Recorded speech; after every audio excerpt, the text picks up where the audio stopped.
A reading of Retro Pizza. Walter was a squirrel. His life was full of fun and joy and happiness.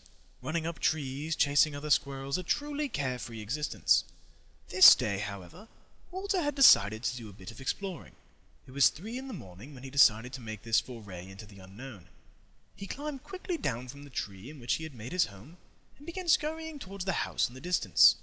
It was during this trek, a long journey for something with the attention span of a squirrel, that he noticed a curious line in the dirt. It looked as if someone had tried to bury it and had missed a spot. Being a squirrel, Walter knew that if you were burying something, it simply had to be good, and so, without hesitation, Walter performed what would be his final act in this cruel and unforgiving world. Walter took a bite of a live electrical wire. Chapter 1. Bob opened his eyes. All traces of fatigue had vanished in paralyzing panic. His heart was racing as his eyes began sending signals to his brain, indicating that the current level of light was simply incongruous with 5:30 in the morning, while his ears told him that the distinct lack of sounds of an alarm clock could by no means be considered good. He began to wonder why he wasn't moving yet. He had been telling his body to move for several seconds now, he was sure. Bob sighed. This wasn't totally unexpected. Bob had been dealing with gross insubordination from his limbs since his growth spurt in middle school. Bob finally gathered the will to tilt his head to the left, and was greeted with a festive light show of the numbers 8888, flashing in time with his heart's racing beat. "It's over. I'm going to get fired. This was the last straw. It has to be." Bob put his feet on the floor and shifted his weight off the bed. He didn't want to get up. He didn't want to face his boss.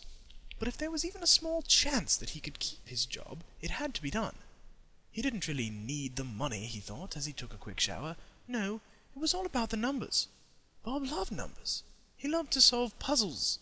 That was why he took a job as an accountant for the most irresponsible business he could find. He liked the challenge of balancing books of a business who didn't believe in keeping records or receipts. Bob thought on the wisdom of working in such a place as he got into his late model pre-owned sedan. It was 9 a.m. when Bob arrived at work, 2 full hours after he had been scheduled to come in. It was an important day, as they were being audited by the IRS. Bob was supposed to be there in order to answer all of the questions. Instead, the owner had flailed around for 45 minutes before being slapped with a $10,000 fine.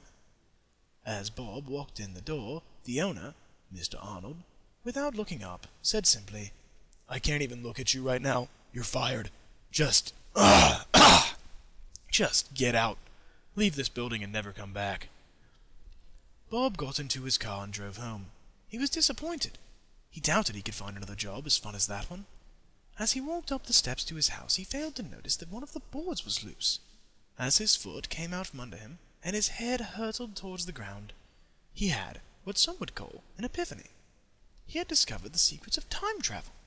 Unfortunately, due to the limitations of the fabric of reality, he also realized just milliseconds before his head hit the ground and the world slammed into blackness that he would be unable to go back in time and not lose his job, as any alterations to his life prior to the time machine would render his creation of the time machine non-existent. It's all very complicated. Bob, after regaining consciousness, set about building this time machine. Rather than rewriting history or seeing the dinosaurs, Bob had a much more interesting and satisfying plan. He had decided that he would open up a pizza restaurant. But this wouldn't be just any pizza place. No. Here, you would receive your pizza before you ordered it. He hastily threw up a sign in his yard reading, "Retro Pizza. Order now. Get it 5 minutes ago."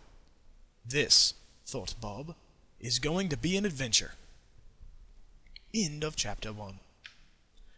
If you would like to continue reading Retro Pizza, please check the link in the description. There are currently 5 chapters posted.